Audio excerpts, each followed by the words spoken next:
ngarang kano to bun. Good morning, ma'am.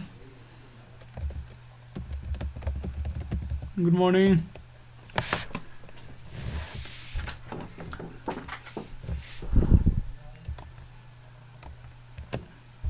Ma'am, price section की class है हिंग दगी होगदो बनी को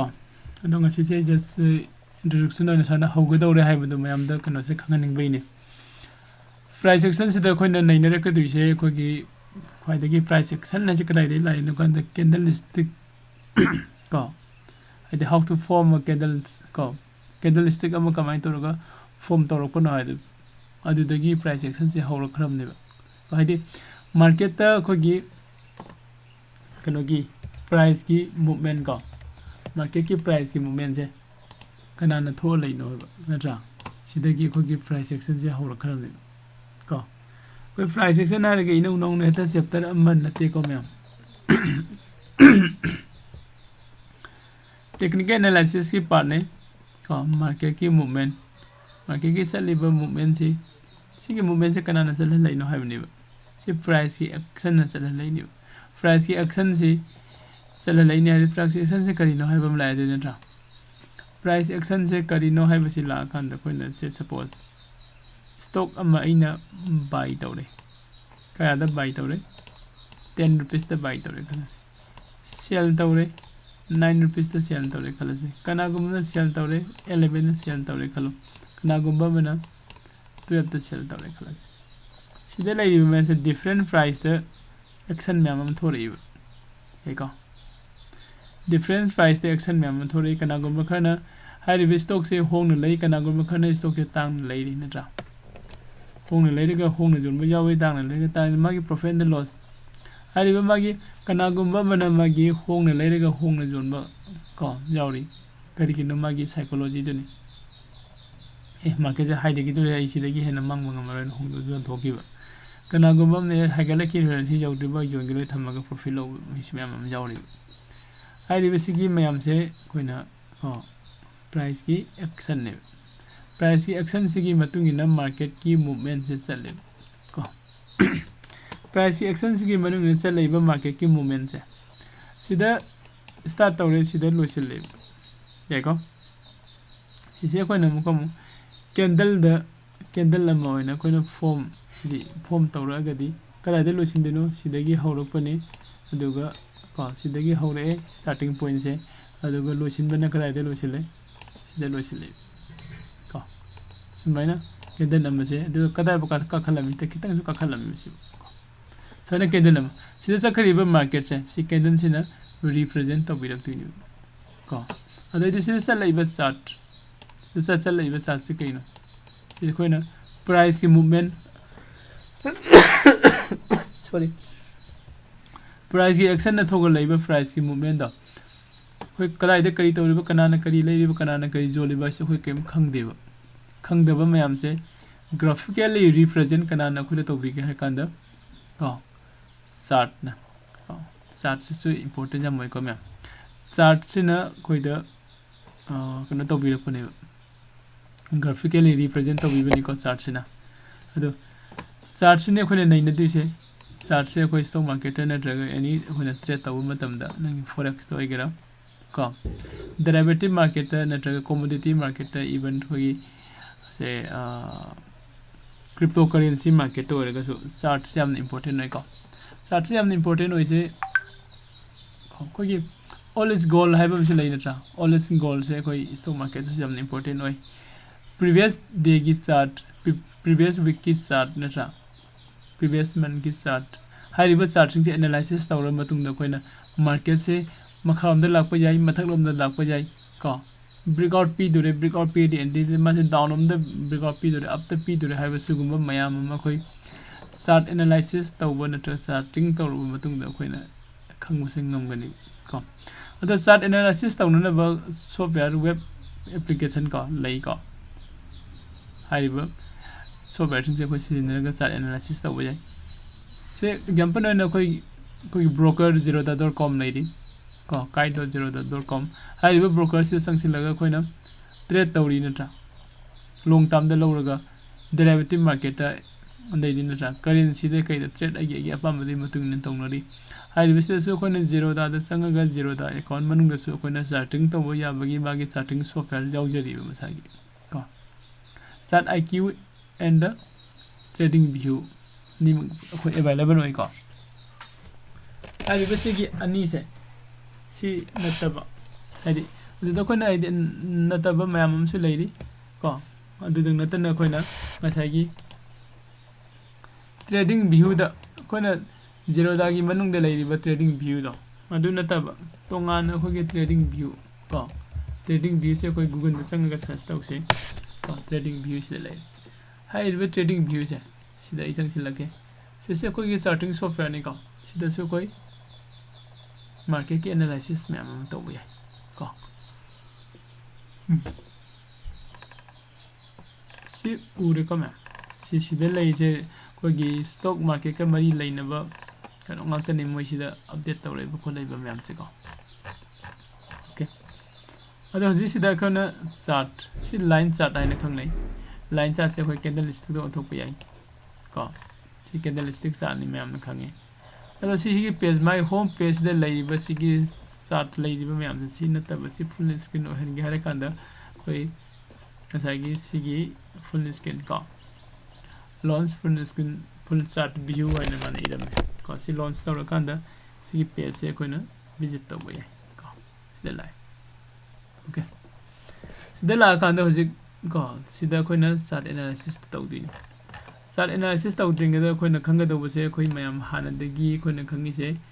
ꯇꯥꯏꯝ ꯐ꯭ꯔꯦꯝ ꯍꯥꯏꯕ ꯑꯃ ꯂꯩ ꯍꯥꯏ ꯇꯥꯏꯝ ꯐ꯭ꯔꯦꯝ ꯀꯣ ꯉꯁꯥꯏꯒꯤ ꯀꯦꯟꯗꯜ ꯁ꯭ꯇꯤꯛ ꯑꯃ ꯃꯤꯅꯠ ꯀꯌꯥꯗ ꯐꯣꯝ ꯇꯧꯍꯟꯗꯣꯏꯅꯣ ꯍꯥꯏꯕꯒꯤ ꯑꯗꯨꯒꯨꯝꯕ ꯇꯥꯏꯝ ꯐ꯭ꯔꯦꯝ ꯀꯣ ꯑꯣꯀꯦ ꯃꯌꯥꯝ ꯑꯩ ꯀꯩꯅꯣꯝꯇ ꯅꯤꯡꯁꯤꯡꯉꯦ ꯑꯩ ꯀꯩꯅꯣꯝꯇ ꯂꯧꯍꯧꯒꯦꯀꯣ ꯁꯦꯟꯁꯤꯕꯜ ꯉꯔꯥꯡꯁꯦ ꯑꯩ ꯈꯔ ꯉꯜꯂꯤꯉꯩꯗ ꯁꯦꯟꯁꯤꯕꯜꯗ ꯑꯩꯒꯤ ꯀꯩꯅꯣ ꯂꯩꯕꯅꯦ ꯀꯣ ꯚꯔꯆꯨꯋꯦꯜ ꯊ꯭ꯔꯦꯠ ꯑꯗꯨꯒꯤ ꯁ꯭ꯀ꯭ꯔꯤꯟ ꯁꯣꯠ ꯍꯥꯟꯅꯕꯨꯗꯤ ꯑꯃ ꯂꯧꯍꯧꯋꯦ ꯑꯗꯣ ꯑꯃꯒ ꯂꯧꯁꯤꯜꯂꯒ ꯊꯝꯍꯧꯒꯦ ꯑꯩ ꯀꯥꯎꯔꯦ ꯇꯧꯔꯤꯁꯦ ꯁꯦꯟꯁꯤꯕꯜꯁꯤꯁꯨ ꯃꯌꯥꯝ ꯀꯥꯟꯅꯕ ꯀꯩꯅꯣꯅꯤꯀꯣ ꯑꯩꯈꯣꯏꯅ ꯍꯦꯗꯖꯤꯡ ꯀꯣ ꯍꯦꯗꯖꯤꯡꯒꯤ ꯑꯩꯈꯣꯏꯒꯤ ꯏꯁꯇ꯭ꯔꯦꯇꯦꯖꯤ ꯁꯦꯝꯃꯛꯄ ꯃꯇꯝꯗ ꯁꯦꯟꯁꯤꯕꯜꯗ ꯍꯥꯟꯅ ꯁꯦꯝꯃꯒ ꯑꯦꯅꯥꯂꯥꯏꯁꯤꯁ ꯇꯧꯔꯕ ꯃꯇꯨꯡꯗ ꯑꯩꯈꯣꯏ ꯑꯦꯟꯇ꯭ꯔꯤ ꯂꯧꯕ ꯌꯥꯏ ꯌꯥꯝꯅ ꯍꯦꯟꯅ ꯅꯨꯡꯉꯥꯏ ꯅꯠꯇ꯭ꯔꯥ ꯁꯤꯒꯨꯝꯕ ꯃꯌꯥꯝ ꯑꯃ ꯀꯩꯅꯣꯁꯤ ꯂꯩ ꯀꯣ ꯑꯗꯣ ꯉꯁꯥꯏꯒꯤ ꯑꯩꯈꯣꯏꯒꯤ ꯆꯥꯔꯇꯤꯡ ꯁꯣꯐꯋꯦꯌꯔ ꯁꯤ ꯀꯩꯅꯣꯁꯦ ꯑꯩꯈꯣꯏꯒꯤ ꯋꯦꯕ ꯍꯥꯏꯗꯤ ꯑꯦꯄ꯭ꯂꯤꯀꯦꯁꯟꯅꯤ ꯍꯥꯏꯔꯤꯕꯁꯤꯒꯤ ꯇ꯭ꯔꯦꯗꯤꯡ ꯚ꯭ꯌू ꯀꯣ ꯇ꯭ꯔꯦꯗꯤꯡ ꯚ꯭ꯌꯨꯁꯤꯗ ꯑꯩꯈꯣꯏ ꯆꯪꯁꯤꯜꯂꯒ ꯃꯥꯒꯤ ꯄ꯭ꯔꯣ ꯚꯔꯖꯟ ꯁꯨꯃꯥꯏꯅ ꯃꯌꯥꯝ ꯑꯃ ꯂꯩꯔꯤꯀꯣ ꯑꯗꯣ ꯑꯩꯈꯣꯏꯗꯤ ꯏꯁꯝ ꯁꯝꯅ ꯀꯩꯅꯣ ꯇꯧꯕꯅꯤ ꯑꯗꯨꯅ ꯑꯞꯒ꯭ꯔꯦꯗ ꯇꯧꯕꯤꯔꯨꯅꯨ ꯖꯁ ꯕꯦꯁꯤꯛꯇ ꯑꯗꯨꯝ ꯁꯤꯖꯤꯟꯅꯕ ꯌꯥꯏ ꯀꯣ ꯀꯅꯥꯒꯨꯝꯕ ꯈꯔꯅ ꯄ꯭ꯔꯣꯗ ꯄꯥꯏꯒꯦ ꯍꯥꯏꯔꯁꯨ ꯀꯣ ꯄ꯭ꯔꯣꯗꯁꯨ ꯑꯩꯈꯣꯏ ꯑꯗꯨꯝ ꯌꯦꯡꯕ ꯌꯥꯏ ꯊꯣꯏꯗꯣꯛꯅ ꯀꯩꯁꯨ ꯀꯥꯏꯗꯦꯀꯣ ꯑꯗꯨꯒ ꯁꯤꯒꯤ ꯀꯩꯅꯣꯁꯦ ꯇ꯭ꯔꯦꯗꯤꯡ ꯚ꯭ꯌꯨꯁꯦ ꯁꯤꯁꯤꯗ ꯑꯩꯈꯣꯏꯅ ꯇ꯭ꯔꯦꯗꯤꯡ ꯚ꯭ꯌꯨꯁꯤꯗ ꯆꯪꯉꯒ ꯇ꯭ꯔꯦꯗꯤꯡ ꯚ꯭ꯌू ꯅꯠꯇꯕ ꯑꯇꯩꯁꯨ ꯂꯩꯀꯣ ꯆꯥꯔꯇꯤꯡ ꯁꯣꯐꯋꯦꯌꯔ ꯀꯣ ꯁꯤꯗ ꯌꯦꯡꯁꯤ ꯆꯥꯔꯇꯤꯡ ꯀꯣ ꯋꯦꯕ ꯆꯥꯔꯠ ꯂꯤꯡꯛ ꯍꯥꯏꯕ ꯆꯥꯔꯇꯤꯡ ꯁꯦ ꯋꯦꯕꯁꯥꯏꯠ ꯍꯥꯏꯔꯣꯅꯦ ꯀꯣ ꯃꯈꯜ ꯃꯈꯜ ꯑꯗꯨꯝ ꯐꯪꯒꯅꯤ ꯁꯤꯗꯀꯣ ꯃꯌꯥꯝ ꯑꯃ ꯐꯪꯉꯦ ꯃꯌꯥꯝ ꯑꯃ ꯐꯪꯕꯁꯤꯗ ꯑꯩꯈꯣꯏꯅ ꯁꯤꯖꯤꯟꯅꯕꯗ ꯈꯔ ꯍꯦꯟꯅ ꯅꯨꯡꯉꯥꯏꯔꯤꯁꯦ ꯁꯤꯒꯤ ꯉꯁꯥꯏꯒꯤ ꯇ꯭ꯔꯦꯗꯤꯡ ꯚ꯭ꯌꯨꯗꯣ ꯇ꯭ꯔꯦꯗꯤꯡ ꯚ꯭ꯌꯨꯁꯤꯃ ꯑꯩꯈꯣꯏ ꯁꯤꯖꯤꯟꯅꯕ ꯅꯨꯡꯉꯥꯏꯀꯣ ꯑꯗꯩꯗꯤ ꯁꯤꯃ ꯅꯨꯡꯉꯥꯏ ꯁꯤꯗ ꯑꯃ ꯂꯩꯔꯦ ꯑꯦꯛꯁꯄꯤꯌꯥꯔꯤ ꯀꯣ ꯁꯤꯃ ꯑꯩ ꯄ꯭ꯔꯤꯟ ꯁꯤꯜꯍꯧꯒꯦ ꯌꯥꯔꯦ ꯑꯣꯀꯦ ꯑꯗꯣ ꯁꯤꯗ ꯑꯩꯈꯣꯏꯅ ꯇ꯭ꯔꯦꯗꯤꯡ ꯚ꯭ꯌꯨꯗ ꯑꯩꯈꯣꯏꯅ ꯀꯔꯤꯒꯤ ꯆꯥꯔꯠ ꯑꯦꯅꯥꯂꯥꯏꯁꯤꯁ ꯇꯧꯗꯣꯏꯅꯣ ꯍꯥꯏꯕꯁꯤ ꯂꯥꯛꯑꯒꯗꯤ ꯇ꯭ꯔꯦꯗꯤꯡ ꯚ꯭ꯌꯨꯁꯤꯗꯅ ꯌꯥꯝꯅ ꯃꯥꯒꯤ ꯇꯨꯜ ꯃꯌꯥꯝ ꯑꯃ ꯂꯩꯔꯤꯕ ꯍꯦꯟꯅ ꯑꯩꯈꯣꯏꯗ ꯏꯝꯄꯣꯔꯇꯦꯟ ꯑꯣꯏꯅ ꯑꯩꯈꯣꯏꯅ ꯑꯗꯩ ꯑꯩꯈꯣꯏꯅ ꯆꯥꯔꯠ ꯑꯦꯅꯥꯂꯥꯏꯁꯤꯁ ꯇꯧꯕ ꯍꯥꯏꯁꯦ ꯗ꯭ꯔꯣ ꯃꯌꯥꯝ ꯑꯃ ꯇꯧꯔꯛꯇꯣꯏꯅꯤ ꯃꯥꯒꯤ ꯆꯥꯔꯠ ꯄꯦꯇꯔꯟ ꯅꯩꯅꯔꯛꯇꯣꯏꯅꯤ ꯀꯣ ꯀꯦꯟꯗꯜ ꯁ꯭ꯇꯤꯛꯀꯤ ꯄꯦꯇꯔꯟ नैꯅꯔꯛꯇꯣꯏꯅꯤ ꯀꯣ ꯍꯥꯏꯔꯤꯕ ꯃꯌꯥꯝꯁꯦ ꯅꯩꯅꯔꯀꯥꯟꯗ ꯁꯤꯗ ꯄ꯭ꯔꯤ ꯗꯤꯐꯥꯏꯟ ꯍꯥꯟꯅꯅ ꯗꯤꯐꯥꯏꯟ ꯇꯧꯔꯕ ꯇꯨꯜꯁ ꯃꯌꯥꯝ ꯑꯃ ꯂꯩꯔꯤ ꯁꯤꯒꯤ ꯇꯨꯜꯁ ꯃꯌꯥꯝꯁꯤꯅ ꯑꯩꯈꯣꯏꯅ ꯁꯤꯖꯤꯟꯅꯗꯣꯏꯁꯤꯀꯣ ꯌꯥꯏꯀꯣ ꯍꯥꯏꯗꯤ ꯂꯥꯏꯟ ꯑꯃ ꯑꯩꯈꯣꯏꯅ ꯆꯤꯡꯅꯤꯡꯕ ꯃꯇꯝꯗ ꯑꯦꯔꯣꯒꯤ ꯂꯩꯔꯤ ꯇ꯭ꯔꯦꯟ ꯂꯥꯏꯟꯒꯤ ꯂꯩꯔꯤ ꯏꯟꯐꯣꯒꯤ ꯂꯥꯏꯟ ꯂꯩꯔꯤ ꯅꯠꯇ꯭ꯔꯥ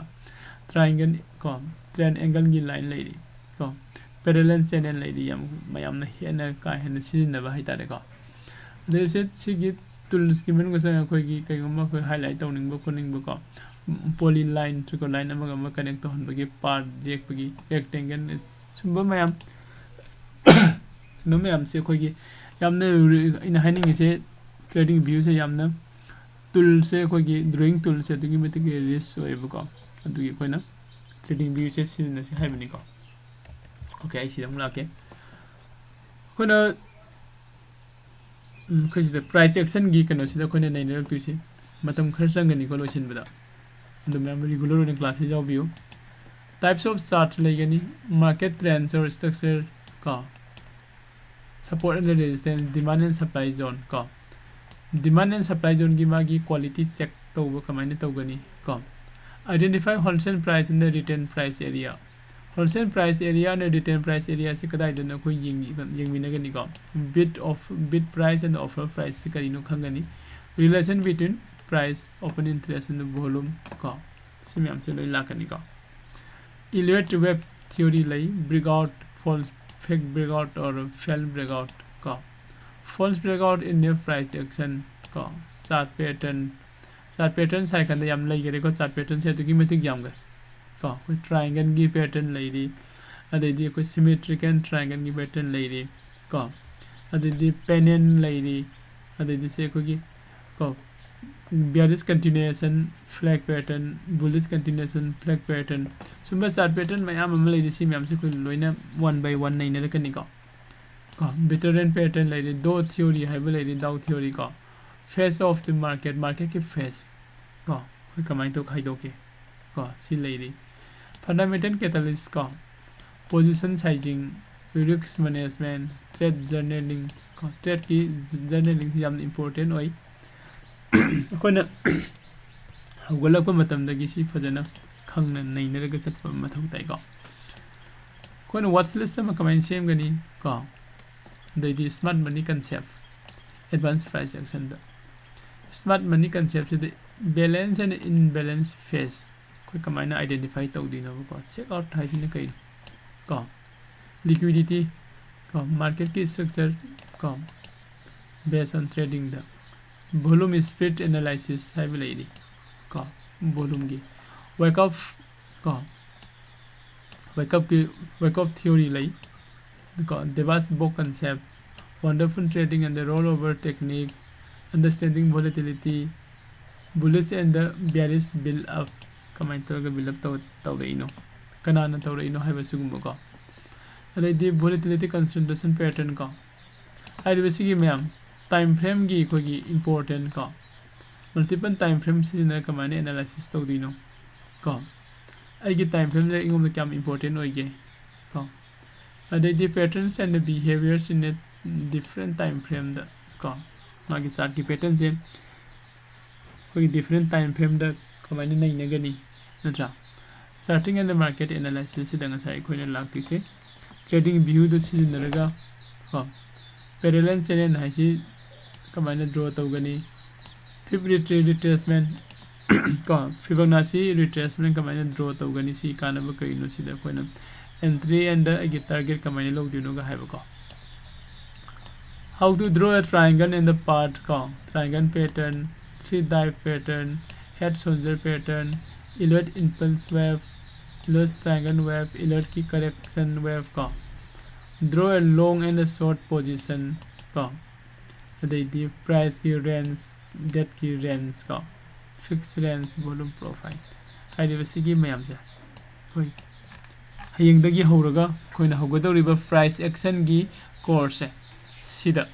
ko koi one by one ko amam dang oina koi nei na ji ko yani ko mayam matam chani attend to biu ai mayam da ko gi links share to jiroi ko YouTube की खोगी ये channel the को YouTube की channel the संग भी रहेगा bell icon दो हाँ bell icon click करोगे थम भी हो ऐनी YouTube लाइव तो लाग बगा तुम मैं आम द कनो से लाग ना वो का बेल आइकन कनो तो भी कॉपी कनो बेल आइकन कनो तो पहले इनेबल तो वो का अदुगा आई YouTube लाइव तो को थेंग नसी को मैं Good morning, Thabishna. Good morning, Wisdom. ꯍꯌꯦꯡꯗꯒꯤ ꯍꯧꯒꯗꯧꯕꯅꯤ ꯉꯁꯤꯅ ꯆꯥꯎꯔꯥꯛꯄ ꯑꯃ ꯁꯤ ꯂꯥꯛꯄ ꯌꯥꯏ ꯁꯤꯗꯤ ꯑꯩꯈꯣꯏꯒꯤ ꯇꯧꯒꯗꯕ ꯗꯤꯇꯦꯜꯁ ꯑꯗꯩꯗꯤ ꯀꯗꯥꯏꯗ ꯀꯔꯤ ꯇꯧꯒꯗꯕ ꯍꯥꯏꯕ ꯃꯌꯥꯝꯗꯨꯅꯤꯀꯣ ꯑꯩꯈꯣꯏ ꯀ꯭ꯂꯥꯁ ꯇꯥꯏꯃꯤꯡ ꯅꯨꯡꯇꯤꯒꯤ ꯑꯗꯨꯝ ꯁꯤꯗ ꯑꯣꯏꯒꯅꯤ ꯀꯣ 8:15 to 9:15 ꯀꯣ ओके अदुगा 9:15 की मतुंगदगी कोई अमुक कंटिन्यू तौगनी कदाइदा प्रैक्टिकल द अदुसु लाइव प्रैक्टिकल निको को मैम ओके अदु ओरगदी जस्ट सिगी ट्रेडिंग व्यूज है ट्रेडिंग व्यू सिदा कोइना असागी मागी स्क्रीन को होजेन उरिबा ट्रेडिंग व्यू से फुल स्क्रीन ओहनबगी लै को अदैदी वॉच लिस्ट ट्रेडिंग व्यू दसु कोइना वॉच लिस्ट सेम याई को सिदा एगी वॉच लिस्ट ने सिदा लैरिबा स्टॉक मैम सिदा लैरिबा कंपनी मैम से एगी वॉच लिस्ट पे जाओबा कंपनी गातन है को अइना सिदा होरेन अइना चार्ट फजब ड्रॉ तौरबा मतुंगदा को आई डिलीट तौबा याई अइगी सिदा टूल मैम अमा यावरी अदैदी सिगी होजे होजे उरिबा एगी स्क्रीन से कैप्चर तौबा याई कैप्चर तौबा मतमदा ट्रेडिंग व्यू दा कोइना सिदा चंगा सेव चार्ट इमेज हैना सेव तौसिनबा याई को से एग्जांपल होइना इसी सेव तौसिंगे अदुगा सेव तौगरे ओपन तौरगा जिंगसी को ओपन तौरको मतमदा मथकी कनो सिंगम तो उररोय version the publish on the tradingview.com this is date and time ro yaugani ko karma company gi no na stock gi no karma index gi no nifty 50 index ni ko 15 time frame ni NSE gi ni ko sumaina simak si koina kana to bangam gani ko magi facility me amma kano se lai hajari kano sida khogi tradingview.com sida ko lisin ta ba sida mayam atai mayam su yauri kana kana ba ma'am को अदुगा tool सिंगी मरकता अइना tool से use तौरगा से example होइना अइना सिगी line का arrow से सिजनगे हायगदि arrow से लौरगा का mouse click तौरगा थादोक्तना सिंगदबनि का इ थादोखरबा माले का समाइन सिंगकदब मैं को ओना गरे तो सोय गरे कसु काइदि अमुका हलसे समाइन है को मैम अरोय बदि क्लिक तो बिरम अदो सारि बसिगी लाइन से इना यमना बेसिक नि को लाइन से इना कलर चेंज करन गसु सिदि सिदि जंग बियो ग्रीन ऑयल निंगी फन बे को अदो कोना इसम समना को कोना ट्रेडिंग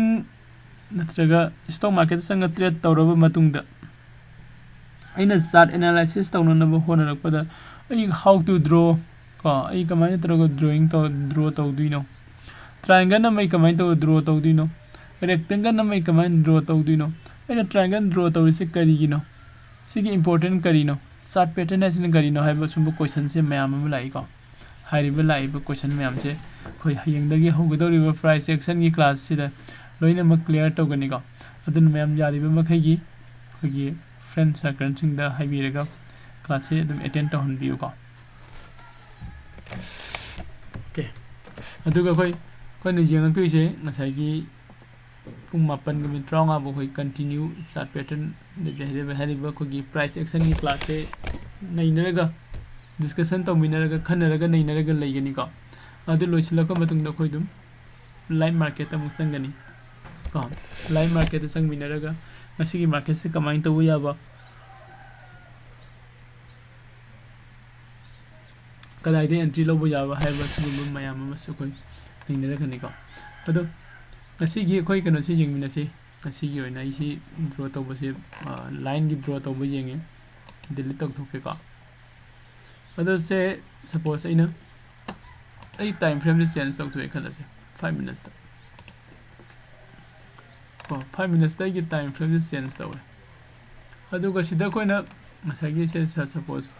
चार्ट पैटर्न करम चार्ट पैटर्न उबो येंगसिउ को चार्ट पैटर्न अंक थेंगनबा अंक ड्रॉ सम तौथोम सिबा ngata ए को म्या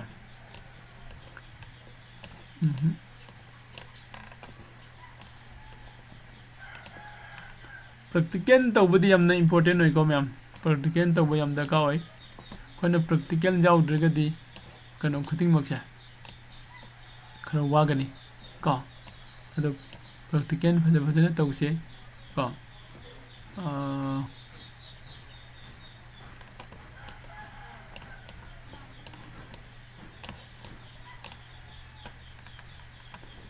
Okay. So jingsi.